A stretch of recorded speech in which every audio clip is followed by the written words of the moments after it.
Hi,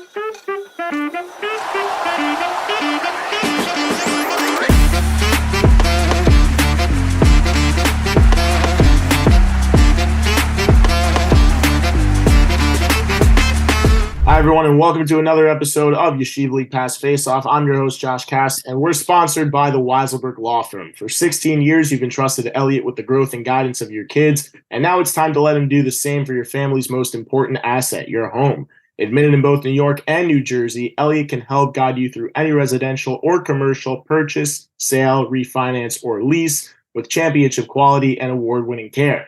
If you're looking for your commercial coach or a new home is your goal, reach out to the Weiselberg Law Real Estate Services today at 917-952-2597, or you can email them at wiselawesque@gmail.com. Reminding everyone once again, that's the Weiselberg Law Firm. Choose wisely.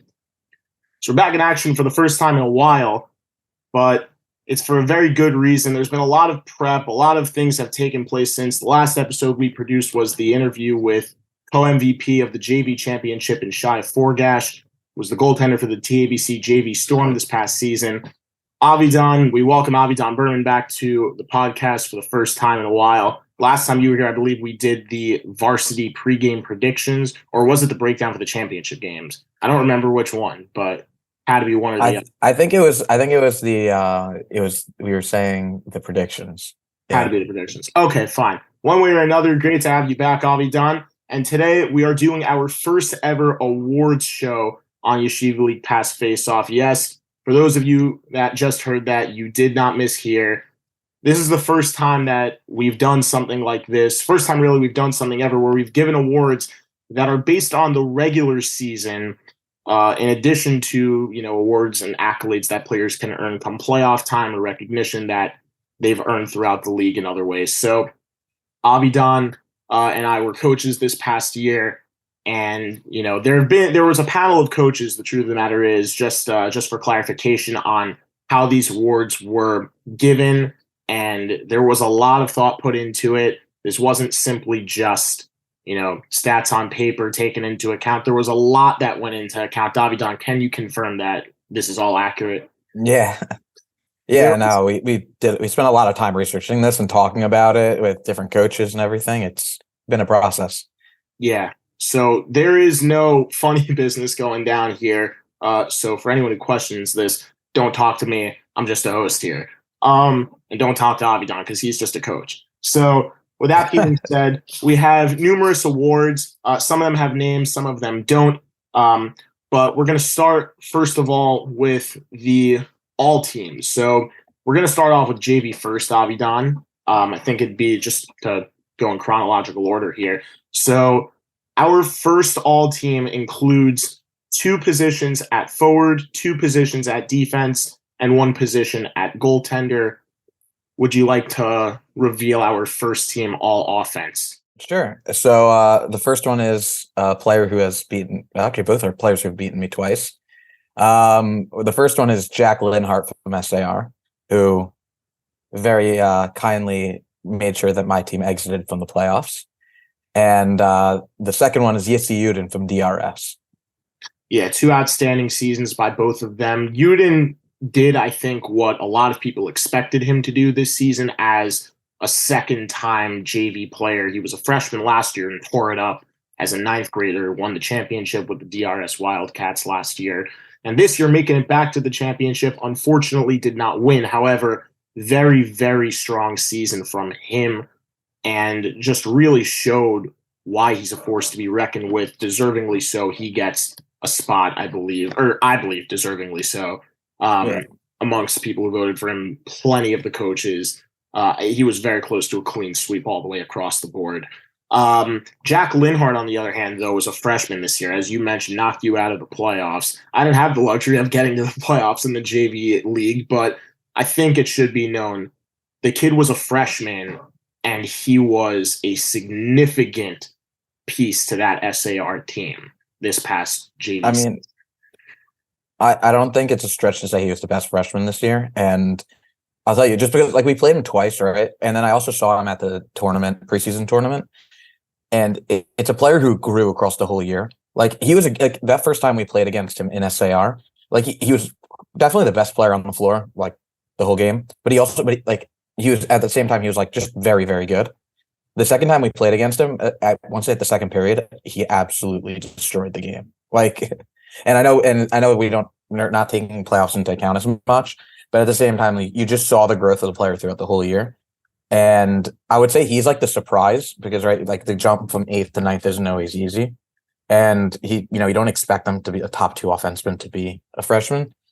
So he was definitely a surprise. But then on Yitzi Uden's end, like, he was the known commodity. He was you could say he was the best freshman, in JV, his 9th grade year. And then, he very much followed it up with just a very strong season, best offenseman in the East.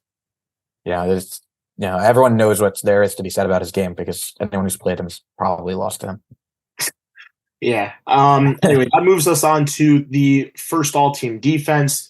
And I'll go ahead with that one. So first, representing TABC Storm, first spot goes to Aryeh Simon, who was one of the 4 alternate captains on that JV Storm, which finished with an undefeated and perfect season on the junior varsity level over the DRS Wildcats this year. And the second spot goes to one on the opposite side, what I just mentioned, in Micha Khan, who really took the league, in my opinion, not by surprise, but probably based on a lot of other people's opinions by surprise. This is a guy who didn't come out of an elementary or middle school that offered hockey as an opportunity for an athletics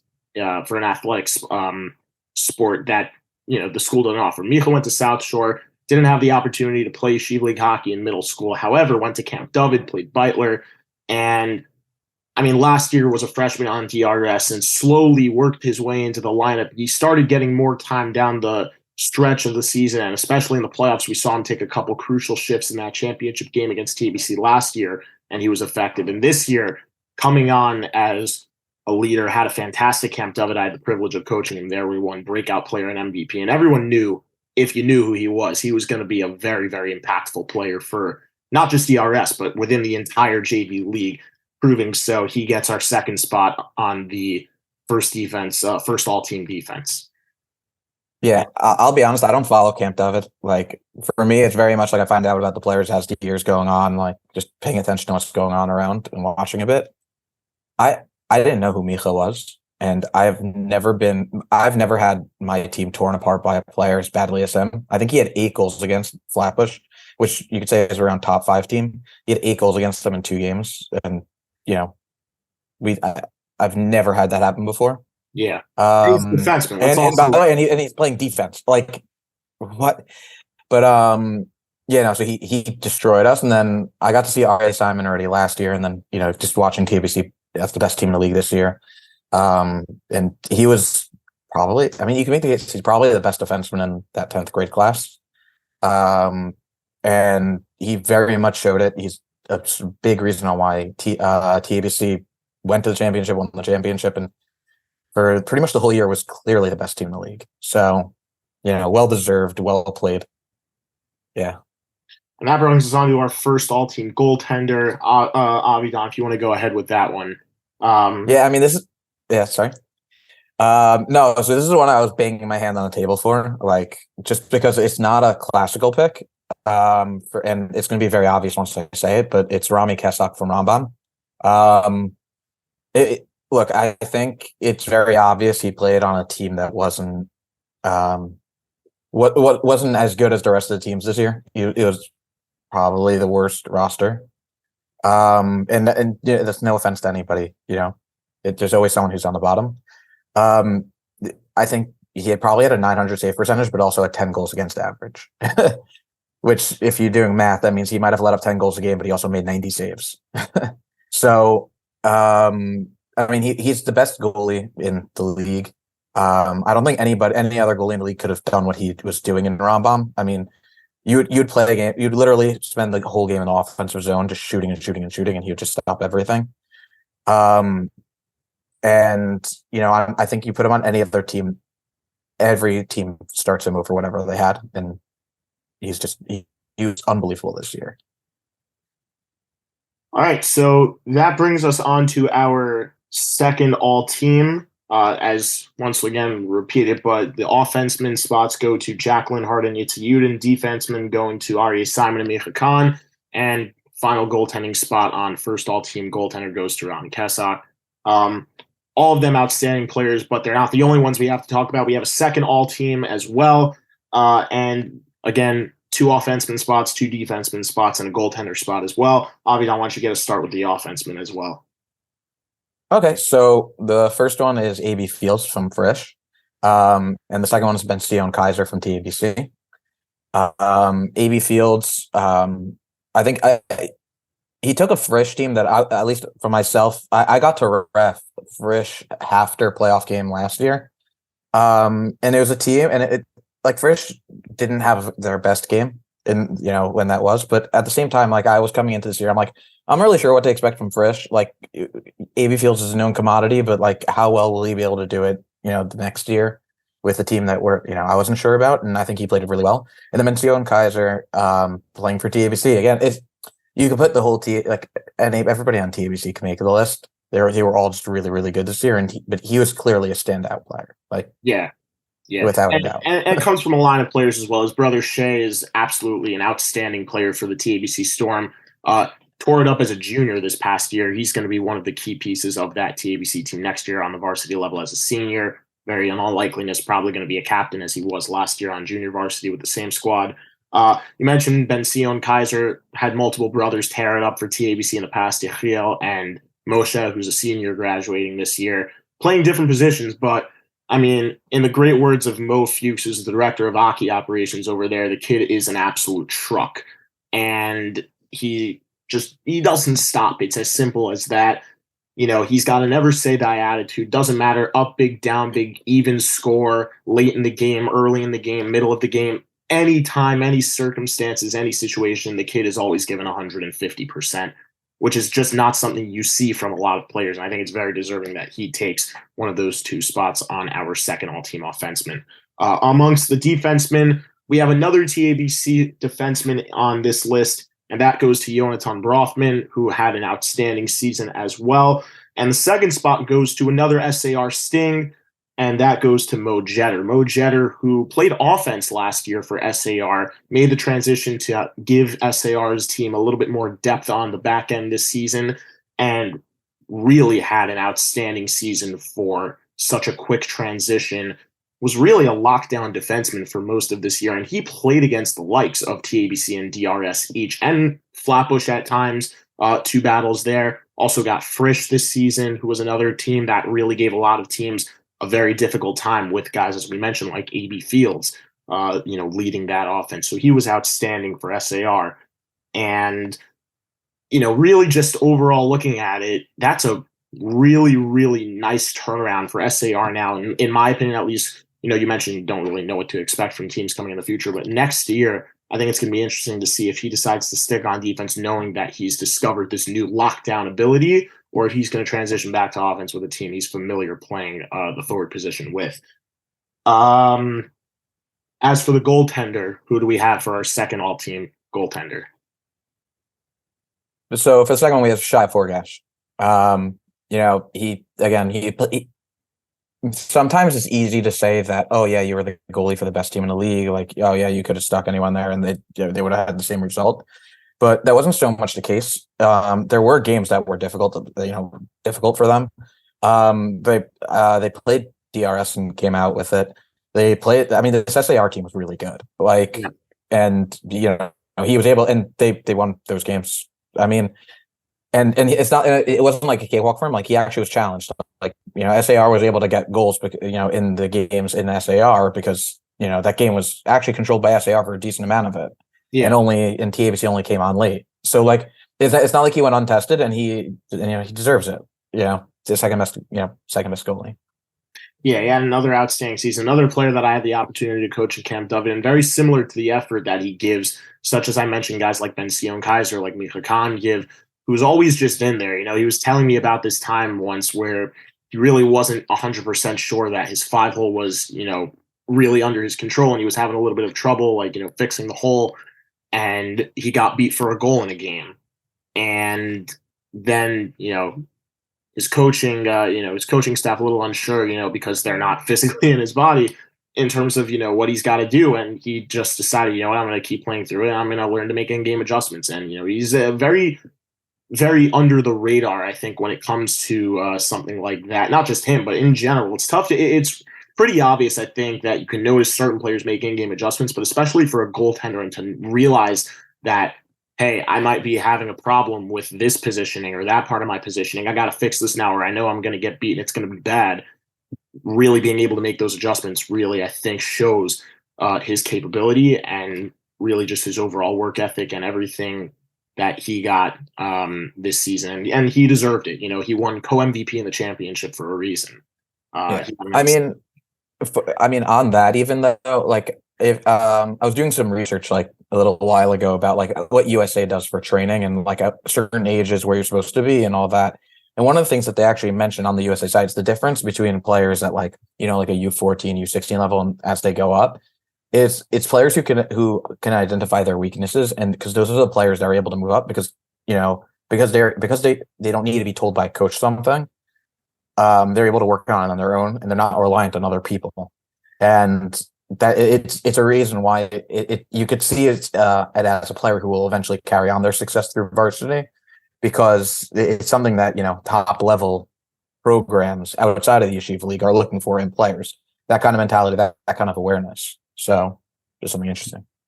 Yeah. And we also, even though we only have two official teams, first all team, second all team, offense and defense, but we do have a couple of honorable mentions because Avidan, you and Elliot and I all had a really, really long, extended conversation about how deep this 10th grade class is and also how interesting the 9th grade class from this past JV season was. So we're not going to leave it at just those few players that we've named. We have a couple honorable mention spots, some for offense, some for defense, some for goaltenders. So for our first honorable mention offenseman, we have another SAR Sting. The co-line mate of Jack Linhart goes to Nate Zitter, who was a freshman coming out of Hartora last year, had another outstanding season. I mean, well, first in high school, just his Yeshiva League career, everyone knew he was going to be a vital piece to wherever he was going when it came to his high school decision. And really, it's almost like him and Linhart were the perfect complements to each other. Zitter with the speed, Linhart with the stick handling and the skill. I mean, they both have lots of skill, but you can tell they're going to be, and they were both freshmen this year, they're going to be very possibly the most dominant line in the league next year for JV. I don't want to jump to conclusions, but I think that'd be a very, very strong prediction. And on the other hand, we have one of your players receiving another honorable mention. That goes to Joey Patton, who was really slept on this year. I think for the season that you guys had, all of the eyes were on TBC and DRS and SAR, amongst like the big three in the league. And Flatbush sort of flew under the radar. Joey Patton quietly put up, I don't have the exact stats, but massive goal. He had a really good year. Like, I mean, I'm gonna start. Yeah, I'll start with Joe just because I coached him. He had a really good year. And even when he wasn't scoring, there were games where we'd play against teams and they'd stick 3 guys on him, like literally stick 3 guys on him, and he'd still control the game. I mean, he still control the game. Like when we went and played, what's their name? YDE, right? YDE their gym's really small, and what they did is they literally said, "Okay, we're just going to stick 3 guys on him. We're just going to push him wide, stick 3 guys on him, and try to make him turn the ball over." And he would just control the entire game. So I mean, he's a player that everyone had to go against. Everyone paid attention to whenever we played anyone. It was abundantly clear. And then with Nate Zitter, I mean, he was the guy. He's kind of the player that nobody talks about because there's Jack Linhart, but at the same time, like, he belongs in every conversation with him. I think again, from my perspective, like, he flew under the radar coming into this season a little bit. Like, I didn't have massive expectations for SAR. And both of them are clearly, I mean, they're either going to be the best or it's the second best line in the league next year in JV. And he controls games. He has his own skill to go with his speed. His positioning sense is really good. And again, him and Jack were ridiculous. So, and might we remind everyone again, they were both freshmen, as we said with Yeshiva last year at the end of the championship game. We also have two more defensemen to mention for honorable mentions. Avidan, why don't you mention who we have there? Okay, so we have this. I can't pronounce this. The first one. But the second one's Ellis Bornstein, and then the first one's Ryan. And then I don't want to, obliterate his name. I don't know if you want to put that in. Ryan Bugsbayev from the Frisch Cougars. Bugsbayev. All right, yeah. So I mean, look, I got to play against Ellis twice. And he's probably he's probably the most interesting player in a sense because he's very capable of playing both offense and defense. And if you're not paying attention to him moving up, he could go and do everything that offenseman could do. But at the same time, he plays a really sound defensive game, and he takes a lot of his ice hockey traits over to floor hockey, which makes it very interesting because it's the type when you play in ice, your head's up a lot more, whereas in ball hockey, it's a lot more sticking out, a lot more looking down. But because he always has his head up, he controls games. And at the same time, like one of I guess the more concerns going from 9th to 10th grade with him was that he was a little bit easy to push around in 9th grade. And then in 10th grade, it was a complete flip where he was back, he was throwing back checks and or reverse checks, they call them. So he was able to fix up a lot of stuff that he needed to work on, but also continuing a lot of stuff that he was good at. So, just a great season. He was outstanding. Another one who transitioned to play a position from offense defense. He played forward as a freshman last year, and not like he didn't get time. He was a second line, borderline first line last year with the flipping of lines late in the season by DRS, but a true just warrior all throughout, as you mentioned. I mean, he's got the size disadvantage, some would say, but he finds a way to make it work for him. He finds a way to use it to his advantage, and I mean, he's got magic hands for a defenseman, let alone. A lot of people I've spoken to, a lot of the coaches would literally compare him to being the Kel McCarr of the league with his ability and the way he just can take over a game and go both ways. Just an absolutely explosive player. Ryan Bugsbayev, not much to say really other than what we haven't said for everyone else. A lot of the same, rock solid player, just overall incredible defensive stature. I was actually talking to the Frisch varsity coach, Jaak Lisker, and he said he's super excited for Ryan to join that varsity team next year, hoping that he's one of the guys who hopefully decides to stick around. Sometimes their players leave, sometimes they don't. But he said he's really looking forward to having him. Seems like he's a true leader and just a guy who's really willing to grind it out. And I mean, I know Ryan personally also from Camp David, Morsheval, all that stuff. But all of these players in general, this goes just way beyond him. Also, great kids overall. Real rock solid player, and certainly deserving, in the opinion of many, of that second honorable mention spot. We also have a goaltender honorable mention. We actually have two that tied for honorable mentions. One of them goes to Michael Goldman of the SAR Sting, who had a very quiet season.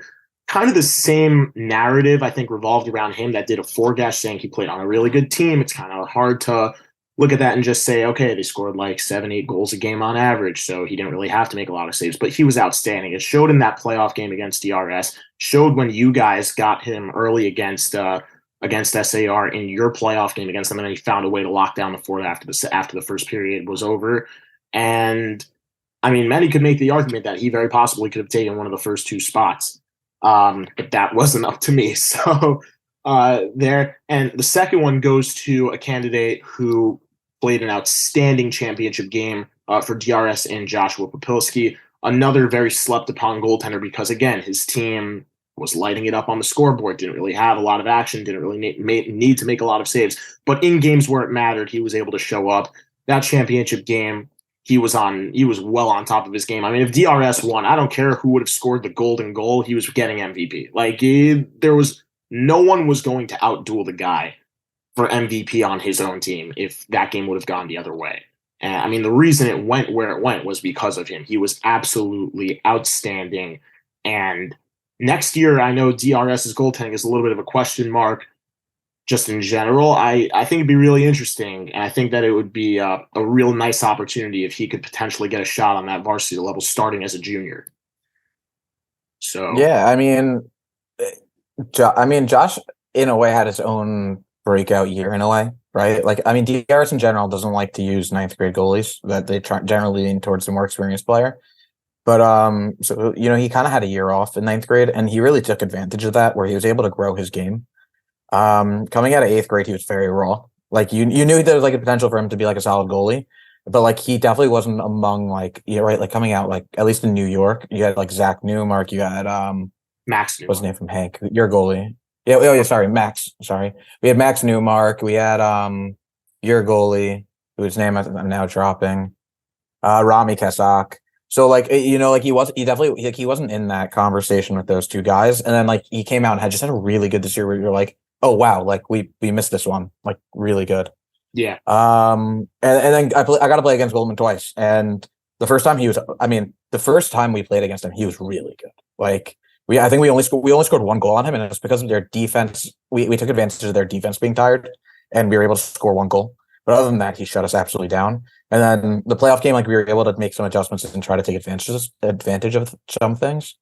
But even then, like after like we started getting hot, like he was able to shut it down, and that's an important part of being a goalie. Like, there's a quote like, how what's a good amount of goals? What's the how many goals do you really want to let up? And it's like, not I'll as long as I win the game, then that's Yeah. enough for goals to allow. That's not a perfect quote on that, but it was the Oilers goalie back in the day. Yeah. And anyone with more hockey, history knowledge will be able to quote it better. Yeah. I think it is remiss to though, because we're doing honorable mentions, to not mention Elijah Kuehl. Like we kind of he had an unbelievable year for North Shore. Yeah. And so while he's not technically on this list, like he's 100% right there with the players. Where like he definitely carried North Shore to being the second best team in the JV East. So yeah, he had a really really good season as well. Yeah, absolutely. Definitely would not disagree with any of the points. And also, I mean, again, there's so many more players that we, right here, me and you could name off, but unfortunately, we just don't have the amount of time for Yeah, that. no, Um, we're also so cutting down. We're trying to cut down things into categories and like in tiers, and it's just there are always players you need to sneak in, but you can't get there. yeah, it's very tough. It really just shows how deep this junior varsity league was this year.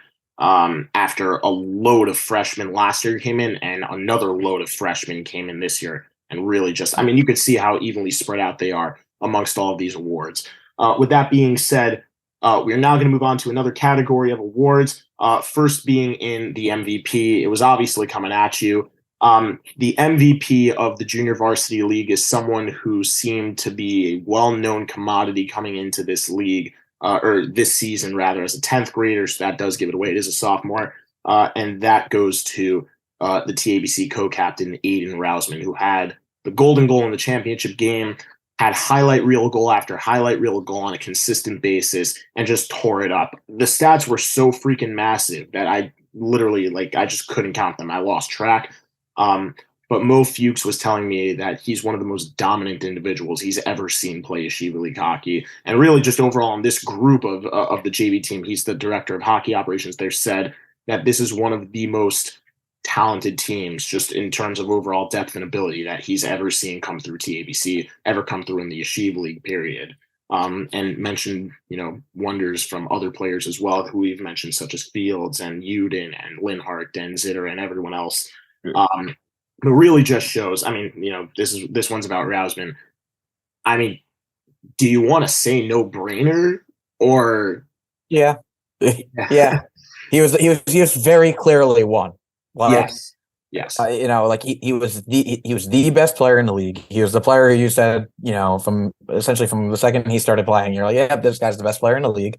He proves it every single game. He doesn't take a game off, and yeah, that's it. Not really much more you need to say other than he's the only guy. He's the only guy to score in the championship game, and made sure he was always that guy. right. And now we're going to move on to a different set of awards. So we have for now, well, not for now, but we now have three more awards to hand out. Two are going to be going to players, and one of them will be going to a coach. So this is our Breakout Player of the Year award. There's one for the East side and one for the West side. And why don't you start us off who we've got for Either or doesn't matter. Well, I mean, we have Coes on the east side. We do. So Let's start there, I guess. so yeah, we can start there. The first one is Moshe Holzer from Rambam, and the second one is Asher Malamed from Flatbush. I thought I'll start. I mean, I got to see Moshe play once. Got to see him for a whole year, so I'm gonna let you touch on that one.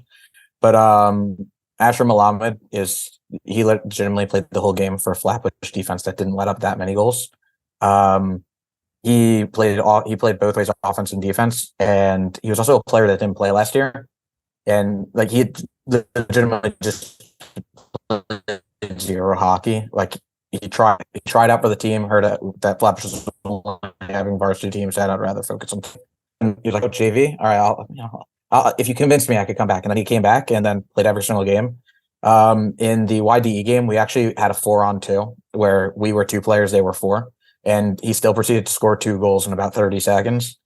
And yeah, no, I think he was the player that nobody knew about. Like, I'm sure when people heard me say that, they were like, who? So he was a player that nobody really knew about and came in and everyone would talk to me about afterwards. And then Moshe was also just fantastic that, he didn't come from a tradition school, but I'll let you touch on that one. Yeah, I don't have too much to say, really. I think you touched on both. They're kind of like both in the same boat. One is the difference being in age. Moshe being a freshman, Asher being a sophomore. But with that being said, I mean, for anyone who sort of missed it, I mean, like Asher Malamed, just overall incredible defenseman. You mentioned he was on the floor nearly the entire game, if not the entire game, in almost every single one of your games. And Yeah, no, I think I allotted him one shift off a period, and sometimes he wouldn't take it. yeah, Like, he was. I mean, I had the opportunity to experience a couple of Avidan's games and games I did not coach against him. And let me just say, I mean, that kid is an absolute workhorse. Very bright attitude overall. Very similar to what we've mentioned, Kaiser, Yuden, and Rousman. Never quits. Oh, he's a defenseman. He's blocking shots left and right. Always willing to give up his body. Never really cared about that. As you mentioned, he's got a scoring touch for a defenseman, which we touched on briefly with a guy like Micha Khan. But really, just I mean, it's very nice to know, I'm sure, for you that you've got that gem on the back end, guy who's going to be moving up for a Flatbush team that I'm sure is going to look very interesting next year on the varsity level because they didn't have one on the JV level last year, and that's sort of what's mirroring over to next year's varsity league. On the other side, you have Moshe Holzer, who was one of the surprise freshmen in the league, also came out of South Shore, so didn't have the opportunity to play Yeshiva League hockey in middle school, but had 3 hat tricks in his first 4 games and scored 15 goals during the regular season. For someone who nobody knew about, I mean, I'm not here to pump his tires. Yes, I coached him, but I didn't, I'm not the one voting. Avidan's not the one voting for his player. We're going across a panel here. For what I can speak to, I mean, he's got an outstanding shot. I know you touched on that. People talking about how he's got a varsity shot and the kid should just be, for every goal he didn't score, if he didn't have a shot on goal, he was hitting posts or he was just missing, like super, super close.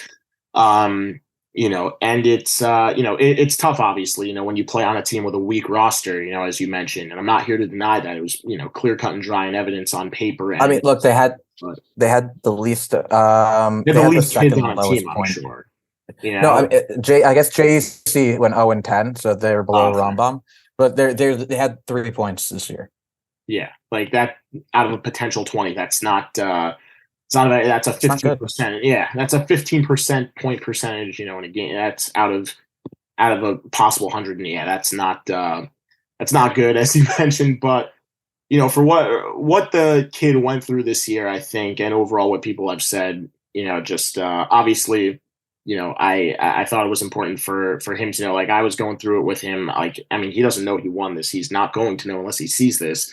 And at the end of the day, like for me having to sort of like, calm him down game after game when he'd be like, just like, dead on his feet after a game and be like, oh my gosh, we lost again. And I still scored, like 2-3 goals, however many it was, however many times he put the ball in the net.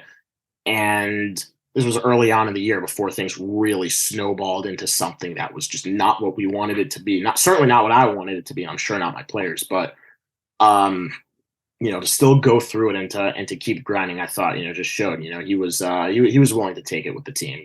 He was going down with the ship. And he knew he was going to have to do that if he really wanted to help lead the team, which he did. That brings us on to our second to last award in the JV category. That goes to our to the Mitos Sportsmanship Award. No, hold on, we're missing one. We are. Oh yes, that. Sorry, the West. We got to do the West. Yeah, the West. In the West, we have Ellie Fenster from the SAR Sting, younger brother of Ari Fenster, who's one of the solidified stars in the varsity league.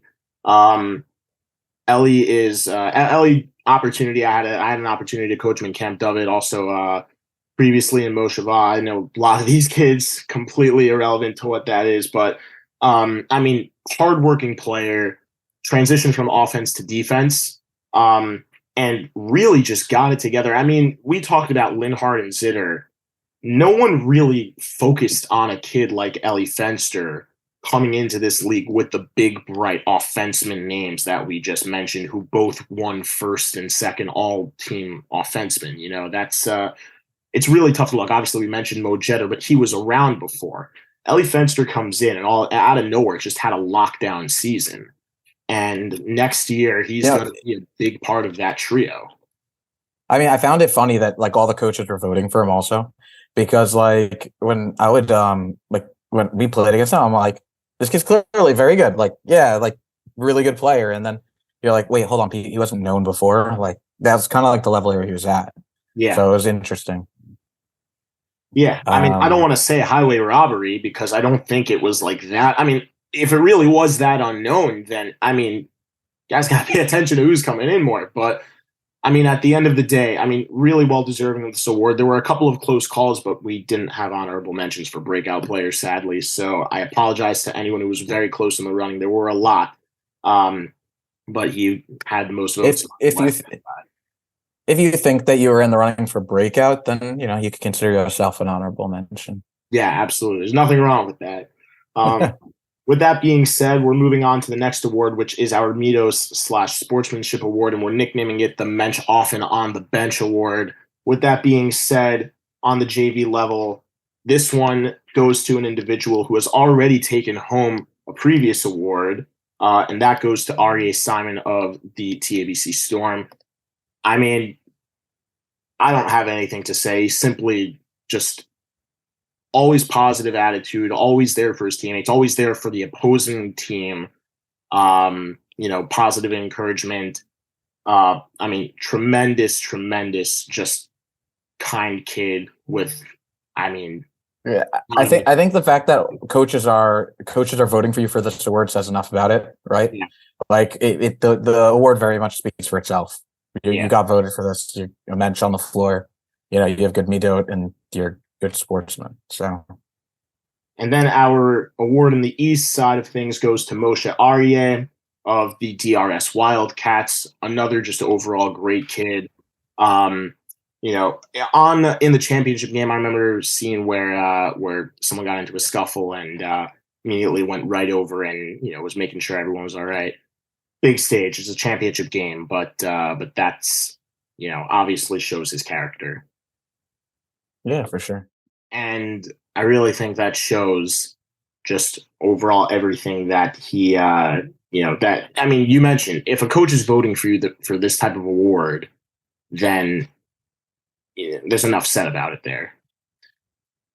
I don't know if you have anything else to add before we move on. No, yeah, like in my opinion, it's hard to talk about something like this because it's something that's a collective, and it's like other people when it's hockey related things, it's easier to talk about. Oh yeah, I saw him do this, saw him do that. But many times, like something like this is like I might see someone do something really, really behave really appropriately, and then they might act in a less appropriate way in another situation. But when you get voted as the top guy, it means you've done it consistently everywhere. Yeah. So it's just. Yeah, it's like one of those things where it's a really great award, but it's also very difficult to talk about further than you were a really good kid. Exactly. And no disrespect, of course, to anyone who didn't. I mean, as I mentioned, all these kids are great kids. I happen to know that if not all of them, then the overwhelming majority of them from just around Camp David, being a coach in the league. other areas, but just overall, I mean, like everyone, every single one of these kids are great kids. Just happened to go to, these two coaches voted on. With that being said, that brings us to our final award on the JV level, and that goes out to the coach who had really the most successful season in many different ways, as we've deemed. So it doesn't necessarily mean that it's the coach or the coaching staff who won the championship, or the coach or coaching staff who had the most successful season, in the regular season. It goes to a coach that a lot of other coaches had to vote. This is what made this one really, I think, people's skin crawl. Was like, how do I not want to vote for myself? Obviously, people didn't do that. They were respectful about it, and they were honorable about it. With that being said, this award is called the Beitler Award, and it's in memory of Rabbi David Beitler, who was Avidan. I mean, we've had debates on this in the past, but one of the top coaches in Yeshiva League history. And unfortunately, we lost him a couple of years ago. I think it's fitting that this award is in his memory. And why don't we reveal who our JV Beitler Award goes to? Yeah, I think potentially the youngest coach in the league. But also, he's for context, I think I coached him for a little bit when he was in 6th grade, but and I'm not that old. But the Beitler Coach of the Year award is Jacob Schwartzman from SAR, taking in pretty much a mostly freshman team to be with the 3rd best team in the league, and really was able to take raw talent, mold it together, and beat really good teams and put up really good fights. I mean, again, the game against TABC in SAR, which while they lost, they only lost it late. Like they were winning for most of the game, and they almost took a lot. Semifinal game on the road in DRS as well. Let's also not. Yeah, I mean, I was keeping it to regular season, but yeah, but in any case, like you even speak to that though, like they were able to hang it, to keep up with the big boys, and that was a very young team, very inexperienced team, and he did spectacularly well.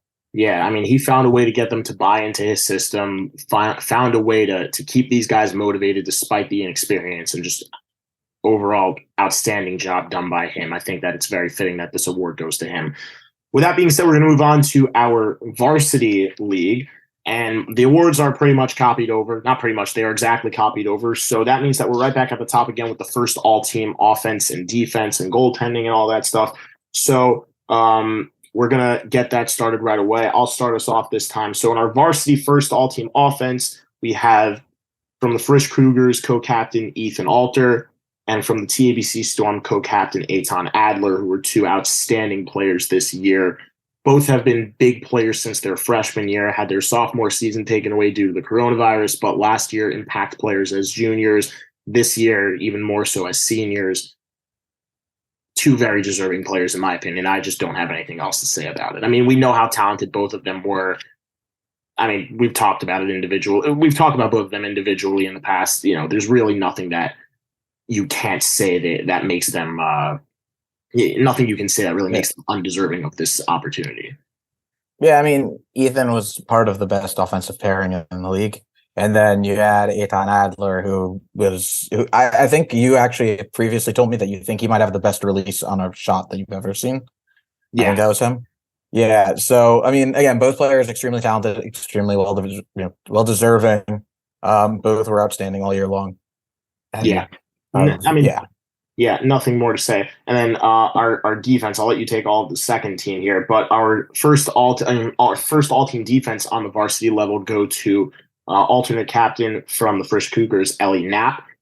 We've already talked about all of his versatility in previous episodes, and I mean, even more so just the fact that, I mean, he's been literally everywhere on the depth charts throughout all of his years in high school, even more so in the senior year, how vital a piece he was to that team that ended up going to the championship for Frisch. And on the opposite, or not on the opposite, the defenseman who shares that first all-team defenseman award with him on the varsity level goes to Eitan Kraus of the SAR Sting. Had the game-tying goal in the championship game against the Frisch Cougars, and eventually capped it all off with the big win in the big game over Frisch. Good way to end his senior year.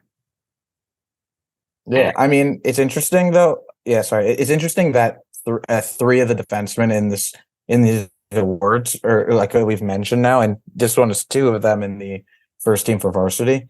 They're converted defensemen, Yeah, right? that's true. Kraus was an offenseman. Ellie Knapp plays both, and I think it speaks to kind of like where the game's kind of moving and where like what the most successful defensemen really are right now is the players who have that experience going forward with offense, have the offensive instincts, but also have that two-way game where they could also shut you down and play physical and take and know what you're looking to do, so they could take that away. Yeah. And our goaltender, I think it might be a bit of a no-brainer. I know we've had this debate also, but we kind of also like solidified how much of a debate it's really not in ways. Number one goaltender for first all-team goaltender goes to Chaim Ermelstein of the TABC Storm. I don't even know how many shutouts the kid had this year, but I know that it was probably more than you could count. And you need at least two full hands, if not more, to count how many it was. I know that it ended a little bit earlier than he probably wanted it to because they did not get all the way this year. However, I mean, absolutely outstanding goaltender. And might I mention, he started every year in his high school career and was just as unbeatable in every year. So if that doesn't say enough, I don't know what does. I mean, look, we could put it this way also, is that for a large portion of the season, many people at TABC were the best team in the league, especially during the regular season, and he's really a big reason because of that. Big reason for that, because TABC had their moments where you could see how you could score on them and get some goals, and then their offense was always really good, right? Like they were just as were they better than Frisch's offense? Were they better than SAR's offense? But for most of the season, you'd go and turn around, but Chaim Ermelstein's playing goalie for TABC, and that pushes them up in the rankings. Yeah, absolutely. So, and that you hit the nail right on the head. I mean, you said it earlier in an episode where, if Chaim Ermelstein decides that you're not getting a goal on him, okay, fine, good luck. Take all the shots you want, you're not scoring. I have to say, very deserving of this award. That being said, we do have another goaltender who is who's very, very high and was very close in the rankings in terms of voting. He's on our second all-team goaltender, but we'll get there eventually. I'll let you start with the offenseman for our second all-team offense. Okay, so for second all-team offense, we have Cheeky Fight from Frisch, line mate of Ethan Alter. And the second one is interesting. It's Elliot Slocky from Hank, 10th grader. Again, everything we said you'd say for Ethan, you apply over to Jakey. It's the best offense. It's the best offensive line in the league for, arguably. And they dominated against everyone. They were able to we saw it even in the championship game. They were, just a dominant force every single team they played against. And then for Elliot Slocky, I think it's an interesting one. I can't say that I've seen anything like what he's done the last 2 years before. I don't have the exact numbers, but I know he scored over 30 goals as a freshman. So it's pretty safe to say he has over 60 goals, and he just finished his sophomore year. You figure he has somewhere between 70 and 80 points. And he's got two more years to play against his own age group. Yeah, that's something is massive, considering he didn't have an 8th grade because of COVID, and his 7th grade year was cut short. I don't remember where Hank was or wasn't during that time, but he's never been, he's never played on a team yet where, not including Cam Dubbin, which doesn't really count for anything, he's never been on a team where he's been the, in the oldest members of his class representing his team. He's always been on the younger side of it, whether it be 1 grade or 2 grades lower. And he's always torn it up. So he was one of the best players in the league when he was in 5th grade in New York. Yeah, he was one of the best players in the league when he was in 9th grade. He was clearly one of the best players in the league this year. I expect him, even next year, he's still not going to be at the top of his age class. But he'll be playing in a class where, his age finally gets grouped in, with each other in 11th and 12th grade. And I'm expecting, I don't want to put any pressure on him. I don't think he would feel it anyway, but I wouldn't be shocked at all if he tore it up again next year. If anything, it's almost an expectation. Look, almost nobody from who's going to be listening to this is going to understand the reference unless you go and look up at the Hafter wall. But it's and I didn't get to see this player play, so it's not a comparison at all. But it's Carp-esque, where it's the type of, I mean, Carp won championships, so it's different. But it's the type of player where you're just like, oh my God, this kid's gonna have 50 points this year. Yeah. And like it's one. I mean, we're talking about a player who could legitimately have 150 points when they graduate high school and over 100 goals. Yeah, that would be crazy. That would. Well, I mean, you're assuming he's somewhere between 50 and 60, and he hasn't played against his own age group. So, I mean, I think that's enough on him. But yeah, that's our second all-team offense. Then why don't you let us know also the defenseman qualified as well? Yeah, so the defensemen are Jordan Service from Kushner and Judah Hain from SAR. So I got to play against Service. I'm not going to play against Hain, thankfully. I mean, Jordan had a really good year. I think. He was like you would listen to like other teams' broadcasts when they would talk about Kushner, and he was talked right about. Right at the top there. Always. I think it was the TABC broadcast even where they were talking about him. He was just playing amazing. So I mean, everyone who's played against these kids know exactly why they're there. Yeah, exactly. And I mean, Judah Hain, younger brother of Akiva Hain, who was a star offenseman for his middle school days at SAR and his high school days at TABC. Plays a different position. He plays defense, but let me tell you, the kid's absolutely locked down, gives up his body for everything. He's a warrior. He's a leader.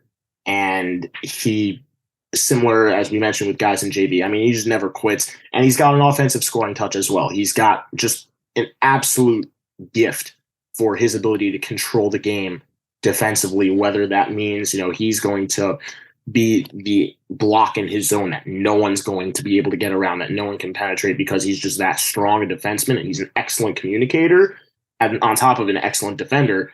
And on top of that, he has incredible ball moving ability, just great ability to control the pace of play, even when he's pushing up as for an offensive rush. And then our goaltender, who you decided you were taking in the championship, taking our who didn't ultimately win but came close, goes to Andrew Strolowitz of the Frisch Cougars. I mean, he was right up there with Chaim. The truth of the matter was that, Chaim. But he didn't start there. Yeah, he didn't. You're right. You're absolutely right. Like he grew to that role where, like, I think we were talking towards the beginning of the year about goalies, and I was like, and I lumped him in with like 2 or 3 other goalies. Where I'm like, oh yeah, like he's somewhere in that range. And then like towards the end of the season, like you called me, you were like, oh, he's higher than that. And like you told me after you called me off. What is it? You called me up afterwards and like later on in the season, you're like, you still think that? I'm like, no, no, I don't think so. But yeah, no, that Frisch team was really good, but at the same time, like that's a tough division. That's a really, really tough division. Yeah. He played really, really well. Like there's no goalie that played in that division and didn't get worked. So, yeah. And for him to have had the stats, this is one of the things I was going to mention with Chaim right before you finished that point. I mean, for both of them to have the seasons they had really showed. I mean, it was clearly the tougher division. It's not a knock on the East Division. They had some rock solid teams, some rock solid players, as we've mentioned, but I mean, it's really just tough to not acknowledge how much more difficult the West Division was than the East, and all things considered. I mean, he was still outstanding playing against his own division. With that being said, we still have a few honorable mentions to name, and why don't you go ahead and get us started with the offenseman? I gotta play against both of these. So the first one is Donnie Greenberg from MTA. He single-handedly beat my team, so I can tell you that he got a vote from me. I think he had like 6 goals, 7 goals. Like, yeah, I mean, he was a top scorer in the league this year. It was tough to leave him off. Really tough. I mean, tougher. I mean, I also, it happened to be I voted for him, but I'm sure it was tough for a lot of coaches to leave him off that list. Yeah, they also did. What was it? Landa is the other player on that team, and he didn't even play for most of the year. You're thinking of Kornwasser, not Landa. Kornwasser, yeah, Landa's the year before. Okay, yeah, Kornwasser. So, so he had a tough task, but he played. Oh my, he worked us. Jeez. Yeah. Then Isaac Mendelson from Kushner, which is a no name, like one of the best players in the age group. Also, really, really good. Showed up in every big game. Like this class this year was just loaded with offense. Really, yeah, they were. Like so. In previous years, he's potentially a first team type player. Yeah. And the only reason he gets pushed back to honorable mentions because there's so many players. Yeah. I mean, just some of the highlight points. Outstanding in the playoff game against TABC, even though they only scored one goal, but he was super impactful there. Basically single-handedly beat the SAR Sting in the first time they played when he scored 5 goals in that game, including the overtime winner. Just absolutely outstanding season from him. People knew that he was going to be a big X factor on that Kushner team, and he got especially hot down the stretch. He was really good for them all season long, but it was really a force that no one wanted to have to face or deal with down the stretch when they were pushing for the playoffs, and they got there. And I mean, I'm still saying it up until this day, especially when I interviewed Jordan Service on one of the last more recent episodes of Yeshiva League Pass Faceoff, that could have been anyone other than TABC, and they could have been on to the second round in that game for as good a game as they all played. But especially, obviously, we're talking about Mendelsohn right now, who's so outstanding. Scoring big goals, making big plays, and just being an all-around excellent team leader, which is one of the roles he had as a part of that team. On the defensive side of things, we have 2 more defensemen to mention. We have Stefan Neowitz, who was a captain for the SAR Sting. Didn't spend a ton of time, or let me rephrase that. Didn't spend as much time on the court as he probably would have liked to for many different reasons. I'm not getting into detail. Otherwise, there's a good chance that he probably gets into one of those first or second all defensive team spots. He was absolutely outstanding, just a true warrior, bomb for a slap shot. I mean, bomb for all of his shots. We saw it in the championship game. And that shot. He's, again, I mean, like, it's overall, he's a warrior. His work ethic and his will was simply just always there and never missing. On the other side, you have Jordan Ryder of the TABC Storm, who was one of the big pieces throughout his entire Yeshiva League career in high school as well, all the way from 9th through 12th. Just, he did everything for that team as well defensively. He was just a rock-solid defenseman, also excellent shot, could quarterback the power play really well, I remember. And as well, I mean, just if I'm going to really point something out, I think that really stood out well about him. Something that I would pair him, Knapp, and Hain with, sort of, that they all have in common, is they're impeccable, very just fundamentally. You're not going to see a lot of risk with them. You're not really going to see any risk with them. They just always had a niche for making the fundamental play perfectly.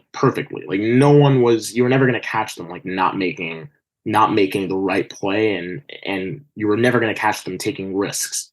And I think that's something that, really gets overlooked in Yeshiva League. A lot of players try to get fancy with it and do things that don't look possible, but he found a way to, just completely shut everything down almost that came his way.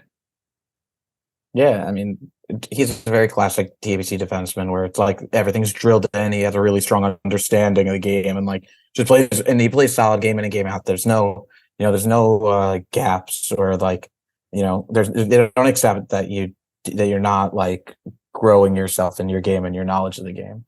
And then, I mean, Neowitz, I'm going to say that shot in the championship game, we were sitting right behind the net, right? We were broadcasting. I remember that. You literally looked at me like, that went in. He put that in such a tight corner, and then it was just so fast. It went right in and out. But it was almost like he was the only one other than the ref who knew it went in the net at the time. Yeah, it was. I mean, it was really. He had a really strong season, and that goal pretty much summed it up. But yeah, wow. Yeah, and that brings us on to the goaltenders. Why don't you finish that off for who our honorable mention goaltenders are for our teams? So these both goalies are the goalies I was mentioning before. I would say we're in conversation with Strelowitz, but he clearly pulled away. But Joey Diamond from Hank, and then Max Newmark from Hafter. Joey has essentially been the starting goalie for every year of his stint that he's played hockey. Ice hockey goalie, had a really, he plays really well. But I think you have to drop him down a little bit because he did get hurt. He missed a lot of time. Yeah. And it's not like, it's just, it's an opportunity for other people to do things. And they build a stronger resume because you're not in, it's not held against you, but it's just an opportunity for other people. And so that kind of, but he's up there with the best goalies. And then Max Newmark had just a really surprising year coming from a 10th grader. Super athletic, long goalie who, I think he showed what he was able to do was a surprise. And he played well, game in and game out, whether he was fired, whether he faced a major challenge or whether it was, something that he just, the challenge was staying focused. So, he had a great all around season as well, and especially for a player at his age. Yeah, and I mean he'll be around on the varsity level next year. It's going to be really interesting. I think it's going to be really fun to watch what that kid does next year as a junior. All things considered, especially what he did in this varsity league against the players that we've mentioned. And now we'll move on to the MVP of the league. Avidan, I went ahead and mentioned Rousman, so why don't you go ahead and mention who our varsity MVP is? So the varsity MVP is Gabe Hornblass from SAR. I mean, he was he was a known guy, and it was always SAR was very much the whole season was like, if you get Gabe Hornblass at his best, then you're going to win the championship. Yeah. And he did that, and he won the championship. He had the game-winning goal. They credited that to him. Yeah. So, I mean, yeah, that's really the comparison between both MVPs is they both had the overtime winners in the championship. Not the only thing that obviously went into this award, but I mean, just shows. Yeah, I mean, look, I was talking to the Kushner coaches, and they were talking about their game. I think it was in Kushner, and they were very much like, I think Kushner ended up winning that game, but what they said the whole time was like, once Hornblass turns it on, there was no stopping him. Like you just hope that it didn't turn on, or that it turned on late, which is what happened there. But I think even then, I think he had 4 goals or something, or maybe he had a hat trick, 2 goals. He had a major impact in the game, in which the coaches were texting me afterwards, and they're like, "This kid's really good." Yeah, I mean that game was essentially him and Mendelsohn seeing whoever was going to score more goals was going to win the game. Unfortunately for him, Mendelsohn had a little bit more in the tank that game. But, I mean, for everything else the guy did during the regular season, I mean, he won game MVP in the championship for a reason as well. There's really no doubt about it.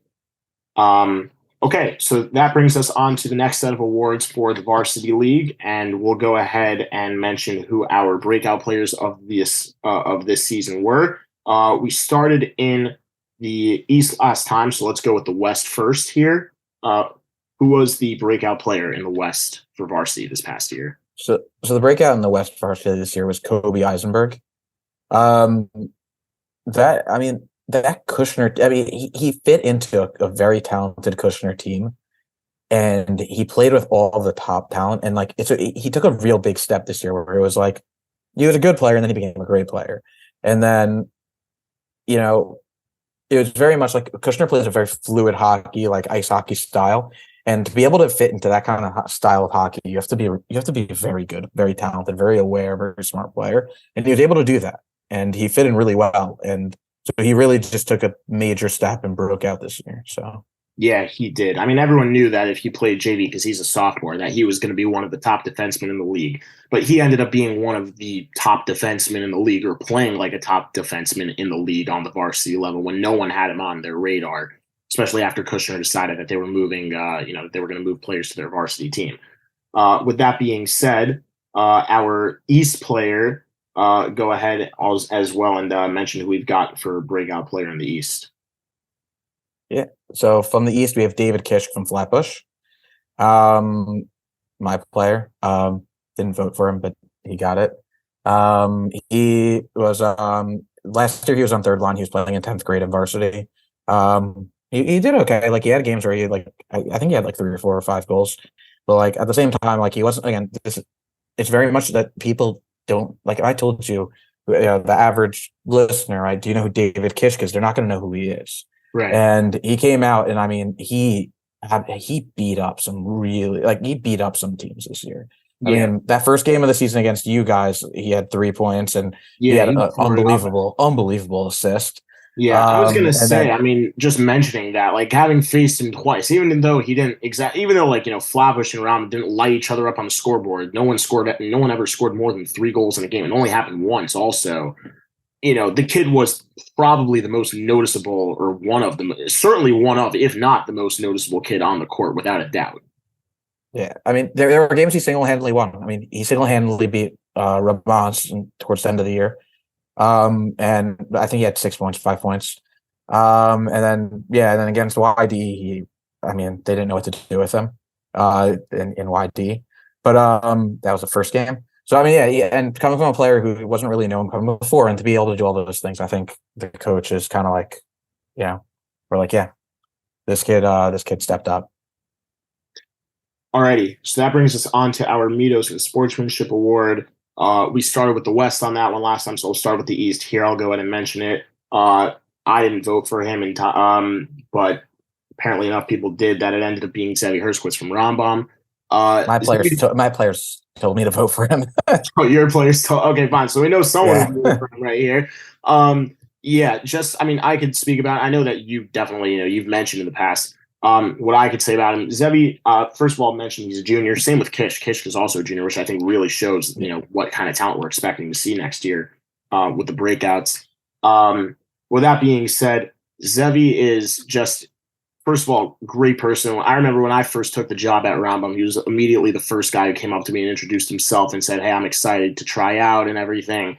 And I mean, besides the point that he's an outstanding player, he actually received a few votes for Breakout Player of the Year. But the reason that I think a lot of people didn't vote is because most people knew who he was coming into this league last year. He had a really nice season as a sophomore. But with that being said, I've gotten it from other players and other coaches just telling me, like, mention the kid off the court, always goes up to the opposing. Something I noticed that he does, like every game, whether he knows the opposing coach or not, he goes up to the game, always goes up to them after games, always, always like quick talk with them, just saying things right, always, just seems to always be like doing the right thing in terms of, the way he is either treating other people or the way that he sets an example, and I mean, he's a social animal, that's the truth of the matter in such a positive way. I can't tell you how many compliments I've gotten about that guy. I mean, just great kid, great person. And I mean, I can't think of anyone more deserving of it because I know plenty of people who I also believe were in the running and could have been nominated for this award. But I mean, certainly a very good choice. That being said, let's move on. Unless you have anything else, I know your players are telling you to vote for the kid. I mean, no, my players literally would tell me, like, we came out of the gym and like they were actually talking about him because they knew some of them knew him from camp or something.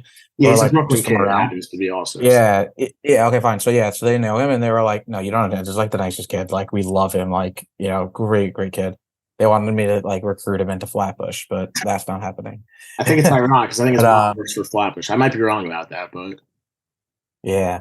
But in any case, we can move on to another one.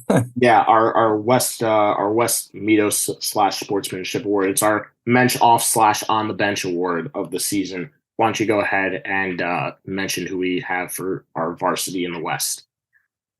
Yeah, so we have Ari Levinson. Again, you don't always get this with like really, really good players who've been really good for a long time. But it's something to be said about like when you're a really good player, but you're also you're also a mensch about it, and you're also people that talk about it like, oh no, he's like a great guy, like he behaves properly, like all these things. Like it's a lot easier to fall into the trap of being like a little bit cocky and being a little bit of a whatever it is. Yeah. But the fact that he gets put up with for the award with with the fact other that coaches, he's a championship caliber player, also. I mean, let's yeah.